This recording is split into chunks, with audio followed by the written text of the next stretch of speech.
Para o Keynote, o design é horizontal, uma reflexão sobre níveis de UX, Andrei Gurgel.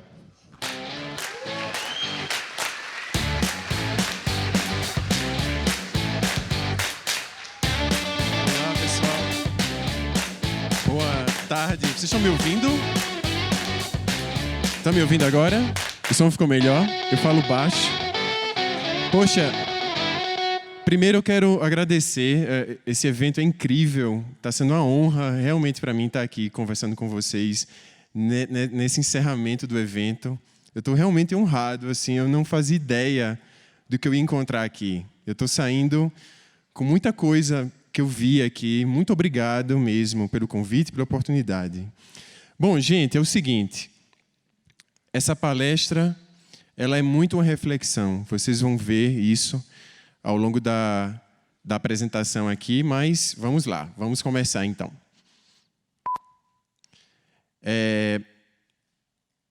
Observem que eu coloquei um sinal sonoro nessa apresentação, porque eu queria que ela fosse uma apresentação acessível. Então, algumas vezes eu vou descrever. Por exemplo, aqui tem uma seta apontando para mim, porque eu quero falar um pouco mais sobre mim. Meu nome é Andrei. Eu moro em Natal, trabalho remotamente, sou estimulador dessa cultura remota e, como vocês viram, eu criei um canal de YouTube, né, para falar sobre UX. É uma paixão falar sobre UX para mim, sobre design principalmente, né, que é a disciplina mãe assim, de tudo isso. E eu me sinto muito feliz de poder estar trocando ideias com vocês sobre design hoje aqui. E agora apareceu um gato aqui, curioso, e tem uma pergunta. Vocês, eu queria saber um pouco mais de vocês. Uma pesquisa rápida aqui.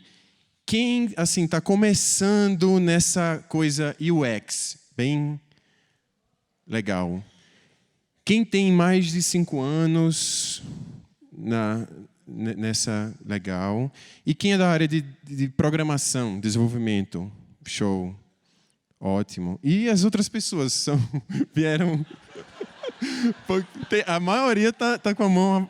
Bom, eu acho que são curiosos, talvez, pela disciplina, pelo assunto. Então, bem-vindos a todos. Eu fiz essa rápida pesquisa aqui porque a apresentação é muito relacionada a isso, a como vocês se veem e como a gente precisa se ver e como as empresas precisam se ver também em relação aos níveis de maturidade de UX.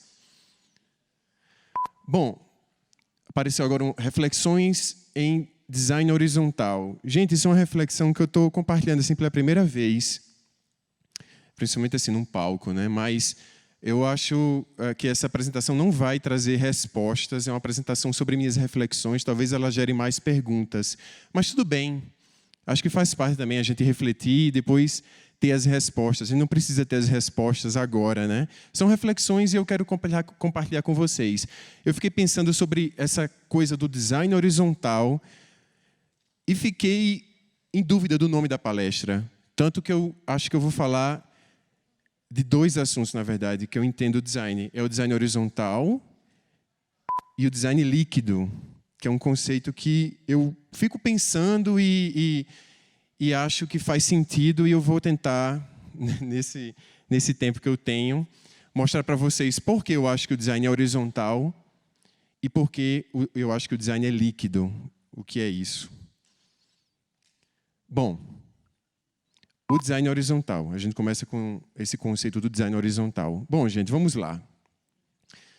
Para entender um pouco, eu coloquei esse carro aqui de Volta para o Futuro, né, viajando no tempo, só porque eu sou super fã do filme e sempre gosto de colocar essa cena que eu acho bem legal, para também recapitular um pouco dos conceitos de design. E essa tela aqui, ela representa o nosso processo, né, genérico, assim, um processo geral. É interessante que a gente comece entendendo, né, e gera ideias, decide, prototipa e valida em algum ponto. E essa ideia, ela não é realmente horizontal, né? Assim, essa representação, e muito menos essa aqui, que é um espiral contínuo, que é como o design acontece mesmo, é um ciclo contínuo. Embora o design seja uma disciplina projetual, O design ele existe no projeto e além. Quando o produto está vivo, funcionando, o design continua, porque a gente continua sempre aprendendo, sempre incrementando. Aí vem um fator externo e a gente precisa entender de novo. Às vezes essas curvas são mais estreitinhas, porque a gente já entende muita coisa e precisa entender menos. Mas às vezes lá em cima essa curva é muito larga, porque a gente precisa entender muito mais. E isso não acaba. Eu acho que o design é isso, representando, nesse aspecto, ele não é realmente horizontal. Ele é incremental e contínuo. Um outro slide, o Christopher Walken, ele falando ali, I don't know, pelo menos eu acho que ele está falando isso por leitura labial. E essa parte entender do nosso processo é muito interessante, porque eu acho que a gente é privilegiado de poder começar alguma coisa dizendo eu não sei. Sabe, assim, poucas profissões talvez podem dizer isso, Eu não sei. Eu acho isso tão libertador, você dizer, eu não sei, mas eu posso descobrir. Diferentemente de outras profissões que têm que ter as respostas prontas, a gente pode entender. E isso eu acho que é muito horizontal, porque você tem que descer ao nível daquilo que está acontecendo, você tem que, se misturar àquele contexto para poder entender, e eu acho que isso é muito horizontal. Eu não estou em cima de alguma coisa vendo a distância, eu estou lá dentro para entender. E é isso que eu chamo horizontal, essa proximidade, das coisas. E eu acho que essa fase é muito horizontal. Aí vem gerar ideias, que apareceu aqui o Patrick e o Bob Esponja. O Patrick está falando, hey, I have an idea. Eu sei que é só mas eu acho que ele está falando isso. E essa parte de gerar ideias também é muito horizontal. Porque você é uma hipótese, Você não está impondo aquela sua ideia. Você está tendo uma hipótese que pode ser validada ou não. Eu acho isso muito horizontal, A gente é muito humilde em apresentar alguma coisa, sabendo que aquilo não pode não funcionar ou pode funcionar, ótimo, Então, eu acho que essa fase também é muito horizontal. Próximo slide é decidir. Tem um Robocop indeciso. Aqui também, se a gente for pensar, decidir é uma coisa tão... Poxa, às vezes eu tenho duas, mas vou por essa, por tais e tais motivos. Você, está ali naquele nível que aquilo está acontecendo para poder decidir sobre alguma coisa. Próximo slide é prototipar, que é também, eu acho, super horizontal, no sentido de você, poxa, vou materializar isso e é uma hipótese materializada. Então, eu acho que o design ele vai sendo horizontalizado por esses aspectos. Nada é imposto, tudo é muito verificado e eu posso estar errado, não tem problema, eu aprendo. E aí vem o validar, quando a gente vai lá apresentar para os nossos usuários nosso projeto, que nesse caso aqui é um avião, do início do século voando. E legal. Aí muita gente pode achar que aqui acabou o trabalho do designer. É aí que a gente se engana, Quando a gente diz assim, as empresas são... Essa minha empresa ela é direcionada pelo design. Tudo isso foi testado, validado, e agora está tudo bem, esse produto agora vai seguir a vida dele. Isso não é horizontal. E aí, quando a gente tem essa postura, a gente relaxa e a coisa, às vezes, acontece isso. Vai pelos ares, Assim, mas... Eu acho que manter a horizontalidade é manter a consciência de que aquilo talvez precise ser aprimorado, aquilo pode ser ainda aprimorado naquela nova curva que eu vou dar. E, de repente, tem um fator externo que eu preciso entender tudo e talvez refazer tudo. Não dá para relaxar no design. O design é uma coisa que está sempre acontecendo. Se o design parar, significa que a coisa parou também de acontecer, está engavetada e ninguém está mais pensando ou usando aquilo, Próximo slide é um carro de Fórmula 1 sendo, num pit stop, assim, várias pessoas trabalhando juntas, porque o design também é isso, E isso é tão horizontal, não é? Todo mundo aí tem a sua função, nenhum é mais importante que o outro. Se alguém deixar um parafuso na roda frouxo, a roda vai cair. Se alguém não abastecer o carro não vai andar poucos metros. Eu acho isso muito horizontal. Todo mundo está trabalhando em torno de alguma coisa. Ninguém é mais importante do que ninguém. Está todo mundo igual, mas todo mundo está fazendo um trabalho.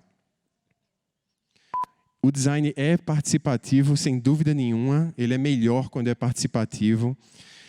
E só está escrito participativo, né? E isso aqui foi muito engraçado. A tela está toda rabiscada, porque quando eu estava fazendo esse slide, e é verdade essa história, minha filha chegou e perguntou: o que é que você está fazendo? Acho que ela tinha 4 anos. Agora ela vai fazer 5. Eu disse: estou fazendo a apresentação. Ela disse: eu quero fazer a apresentação. Aí botei ela no colo, dei meu lápis, né? E ela riscou a tela. E eu achei super apropriado, assim. Até tirei uma foto. Ela está ali riscando. E o risco eu usei na apresentação. Porque mais do que ser participativo, é preciso permitir que as pessoas participem. Aquelas pessoas que estão lá participando com diferentes contextos, elas foram, né, de certa forma, liberadas, digamos assim, para participar, para que a coisa acontecesse. Os times são multidisciplinares. Também não tem ninguém mais importante do que, sabe, o outro. Cada um faz a sua função e aquilo tem importância global, no nosso caso, na geração da experiência. Né? Então, eu coloquei esse slide, que é o Chaplin numa linha de montagem de indústria. Né? E está escrito times multidisciplinares por causa disso. Novo slide, pecinhas de quebra-cabeça. Cada peça representa um elemento que compõe a experiência do usuário, vendo em algum nível. Porque se a gente for ver mais perto, cada nível desse tem outros desdobramentos. Mas, de uma forma geral, eu vejo que existe a pesquisa, a arquitetura da informação, o design de interação, o design de interface, o desenvolvimento, o suporte, a engenharia, a eletrônica e sei lá mais o quê. Todas elas contribuem para a construção dos elementos que vão remeter a uma determinada experiência. Ou vocês acham que esse celular aqui no meu bolso, que vocês nem percebem que está no meu bolso, isso aqui não é um mega projeto de engenharia eletrônica para poder remeter a uma experiência? Claro que é, né? Porque ele está aqui super... Isso faz parte da experiência de uso dele, não é só a interface. Então, eu vejo esses elementos da experiência amplos, e eles, sei lá, eu não consigo nem pensar. Fiz até ali, mas eu sei que eles fazem parte da experiência. E eu não tenho o menor conhecimento de como montar um iPhone, nem abrir, nem trocar a bateria dele. Né? Enfim, é preciso ter outras pessoas com outros conhecimentos que são tão valiosos quanto o que eu posso oferecer. Apareceu em cima cultura e UX, porque só tem uma coisa que pode permear todas essas áreas, que é a cultura, não outra coisa, né? Por isso que o UX é, acima de tudo, uma cultura. E nós temos nossos próprios repertórios, e que legal que temos nossos próprios repertórios, porque a gente pode entender coisas de formas diferentes. E eu coloquei esse slide mais em razão disso. E se temos nossos próprios repertórios, ninguém é mais importante que ninguém, estamos todos no mesmo nível, estamos num plano horizontal.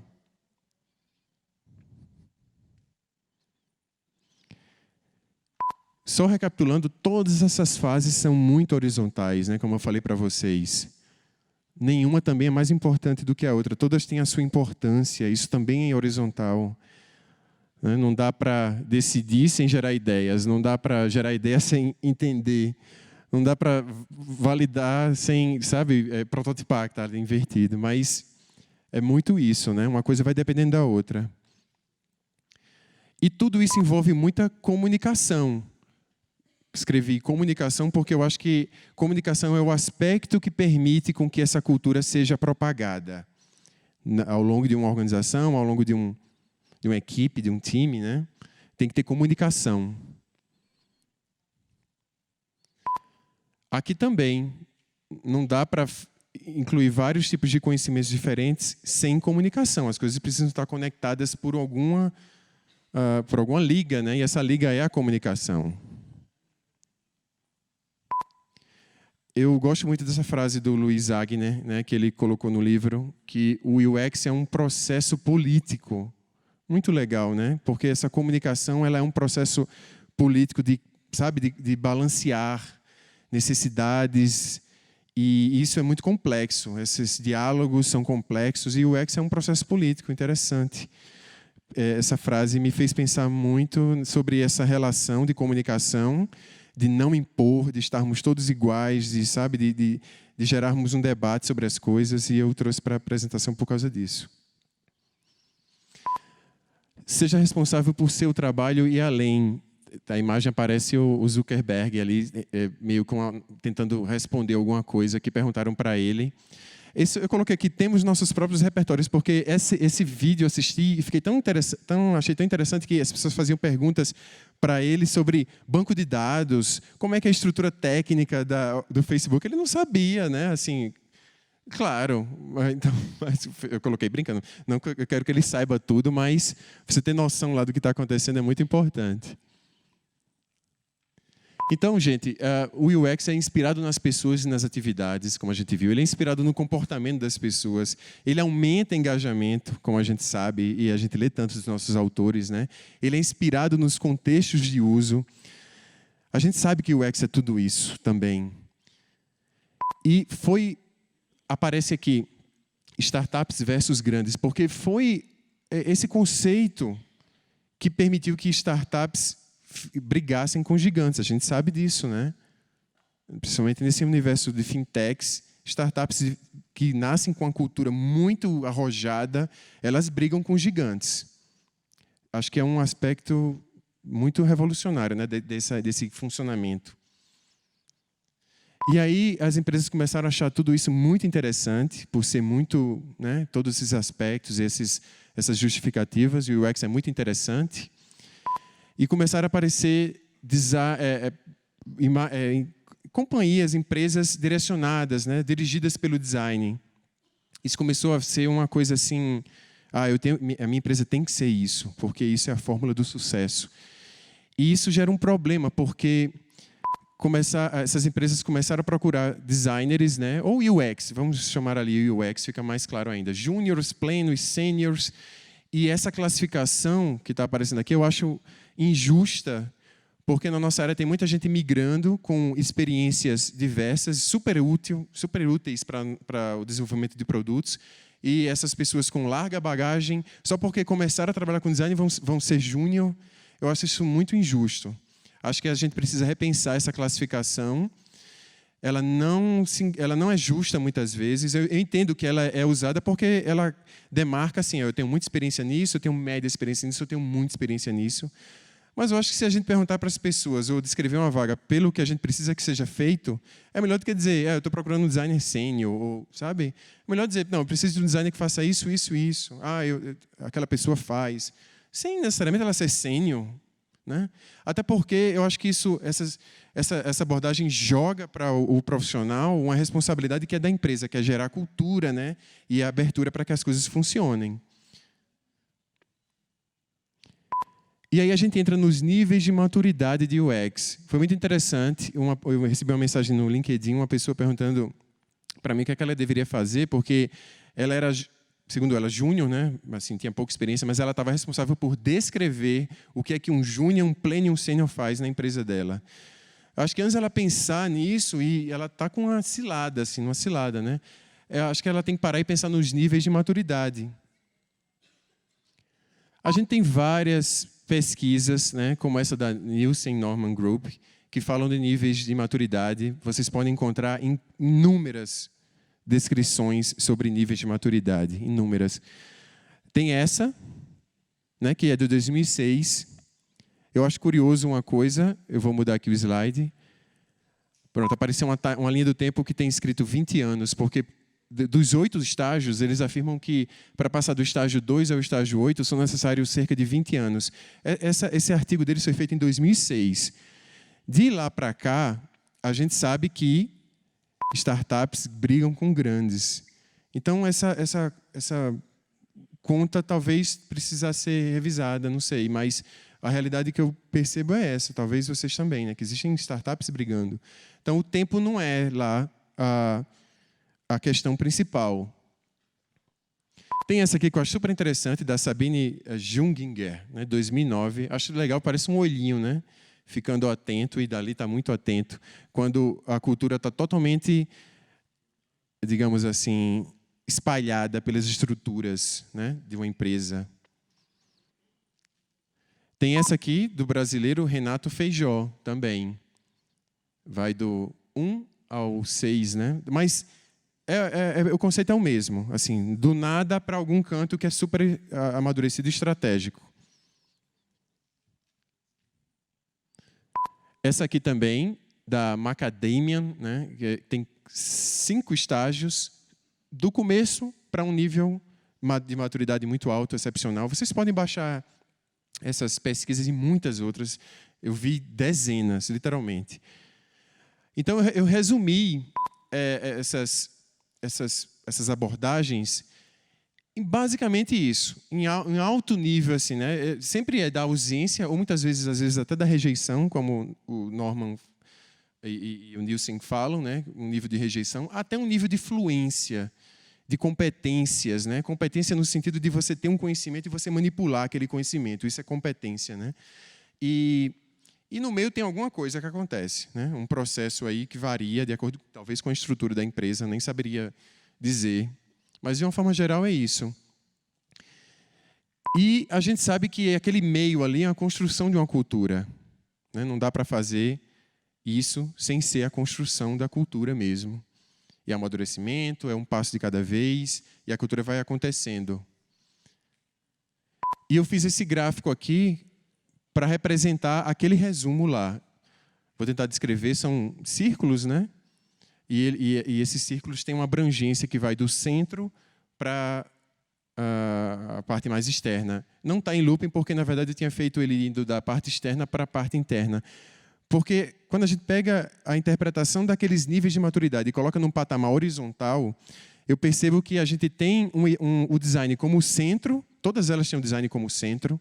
Então, eu quis apenas representar o centro como sendo o design. E o centro, realmente, o design propaga a cultura.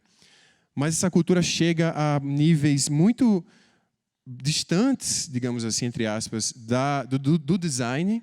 Né? Kantsky, por exemplo, aquela engenharia lá que chegou o design. Poxa, alcançamos. Mas, eu não sei se ele vai fazer, a engenharia também alimenta o design. Então, essa estrutura, na minha visão, é uma coisa muito horizontal, porque a gente está propagando uma cultura, mas também está recebendo conhecimento deles.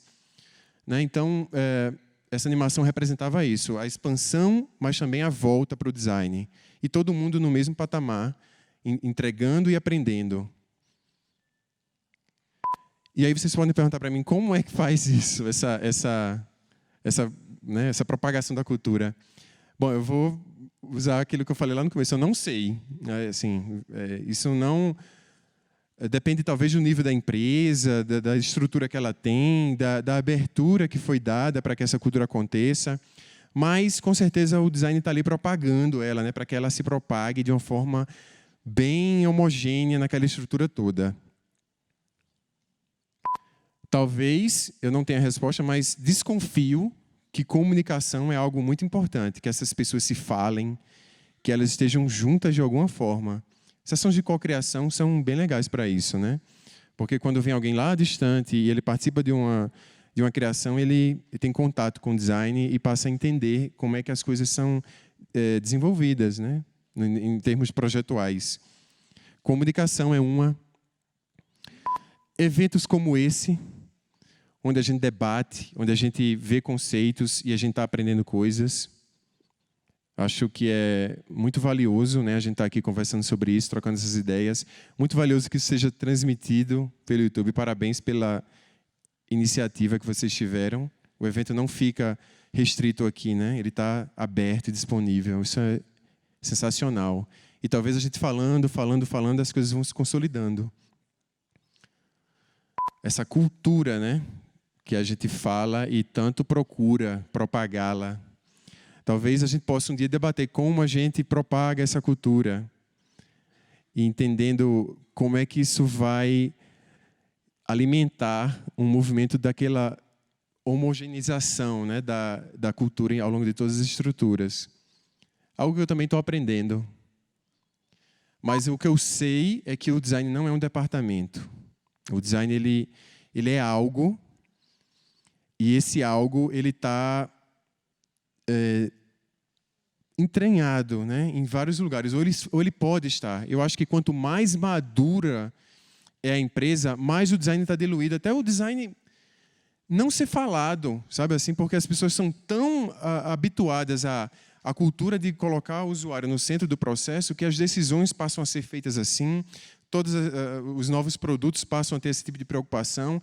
É como se fosse algo estabelecido. Ele se dilui realmente ao longo da estrutura. É assim que eu vejo esse nível de maturidade sendo propagado.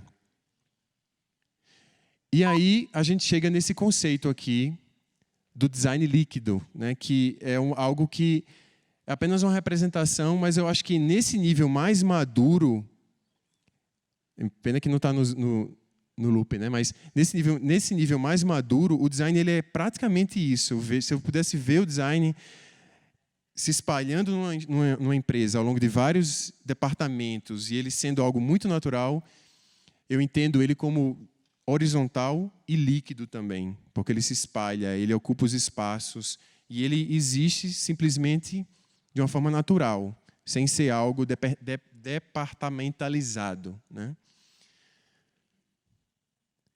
E é isso, gente. Acabei antes do tempo. Corri para dar tempo, terminou faltando 5 minutos. Mas é isso. Muito obrigado e fico aberto agora para a gente conversar, com 5 minutos a mais.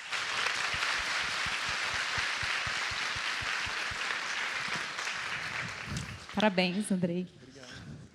Sempre muito boa, Andrei. Parabéns, cara. Verdade. Perguntas? E aí a gente tem as perguntas. Quem quiser fazer pergunta pode fazer. Quem não quiser também pode fazer. Fica à vontade.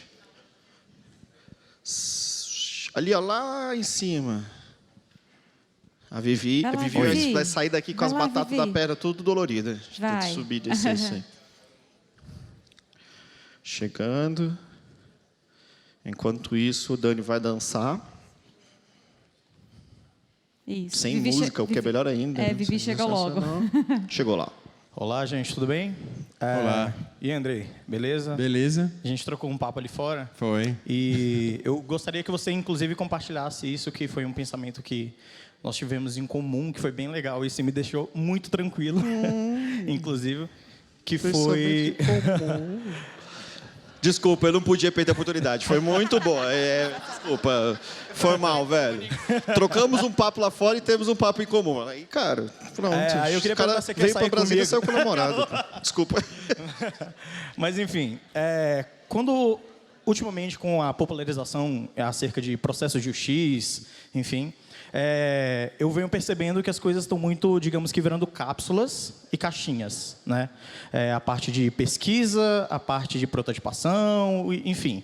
E, de certa forma, algumas pessoas percebem de que, também pela setorização, as coisas meio que não se conversam e, de certa forma, isso, às vezes, distancia o processo criativo.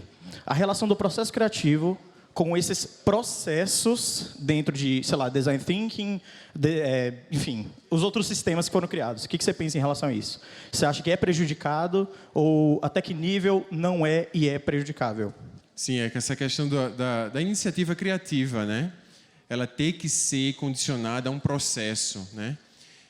Eu tenho uma opinião bem pessoal sobre isso, assim, que é o seguinte: eu acho que existe a gente tem que parar um pouco e pensar, porque existe uma indústria de convencimento, talvez, de que é necessário fazer uma pesquisa do ponto zero.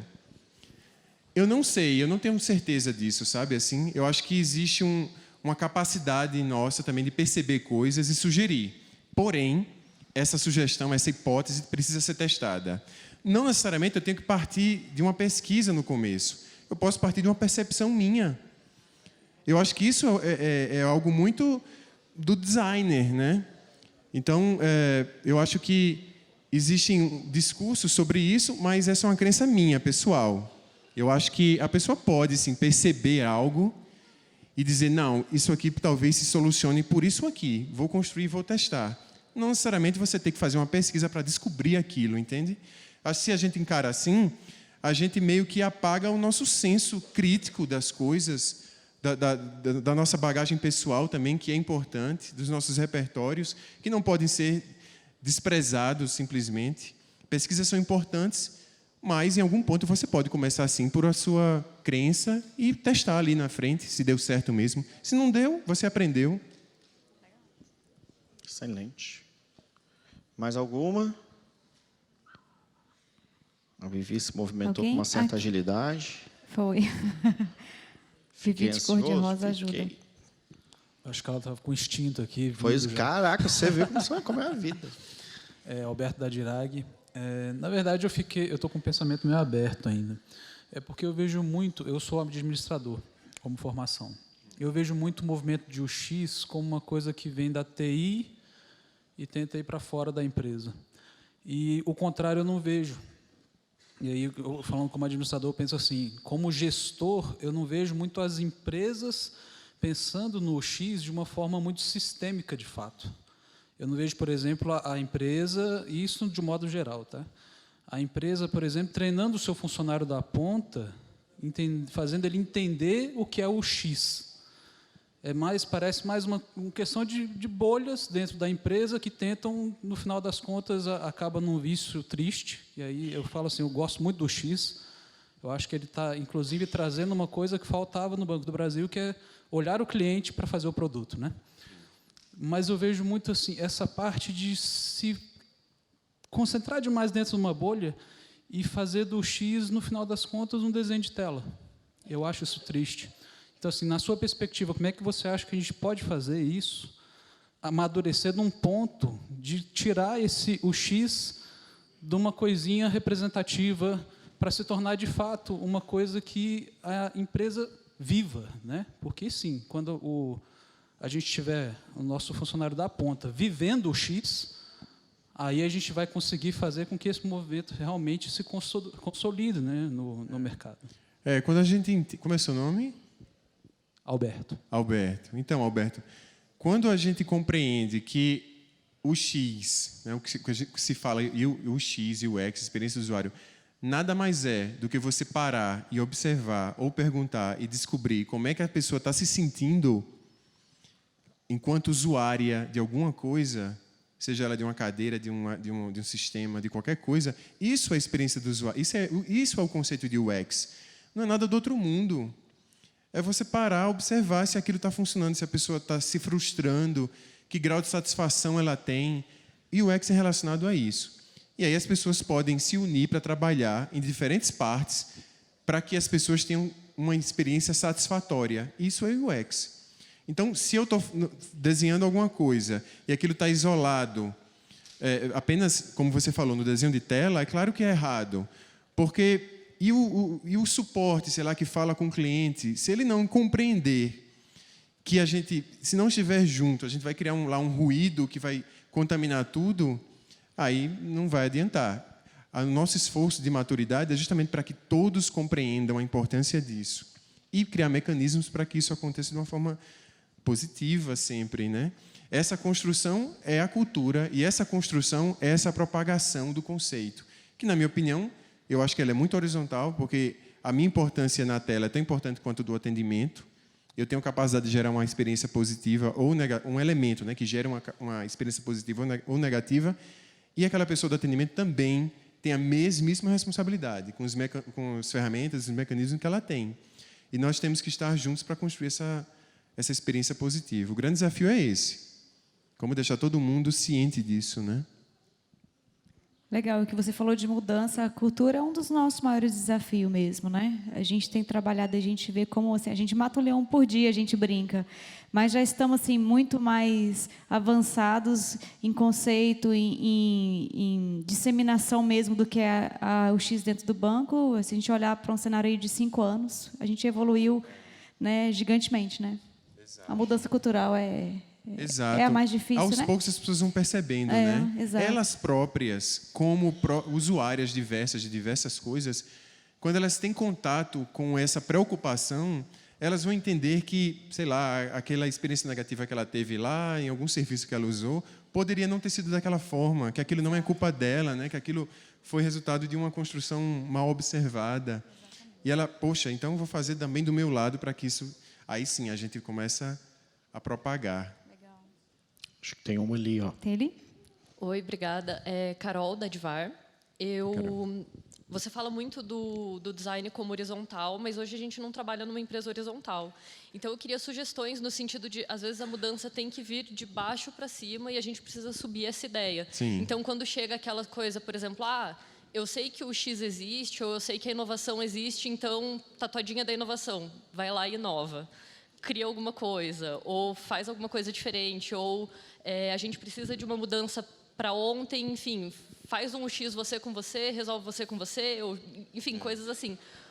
Que sugestões, como que a gente pode, já que a coisa ainda não é horizontal, mudar de baixo para cima o conceito do que a gente pode fazer e de como as coisas precisam funcionar? Perfeito. Eu tenho uma experiência própria, assim, participando de sessões de cocriação, talvez existam vários caminhos, tá? Mas eu acho que sessões de cocriação, elas são muito poderosas, porque vem pessoas que estão lá em cima, que eles não têm contato com o design, nem com a construção de um produto, e eles passam a não apenas observar, como participar daquele processo, e isso muda qualquer coisa na cabeça dessas pessoas, entende? Elas, quer dizer que é assim? É.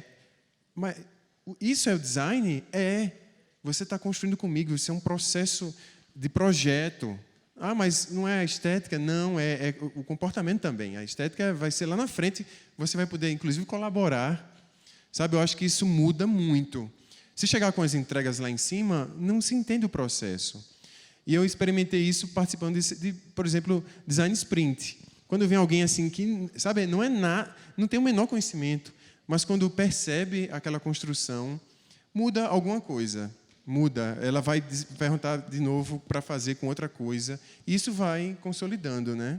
Então, convidar essas pessoas é crucial, eu acho. É o fazer parte, né? Fazer parte, construir exatamente. Juntos, né? Mais alguém? 30 segundos. Dá para correr e fazer uma, hein? Atenção. Dou-lhe uma. Vem aqui, ó. Vamos lá, vamos ver se consegue fazer e responder em 30 segundos. 28. E 25 27. agora.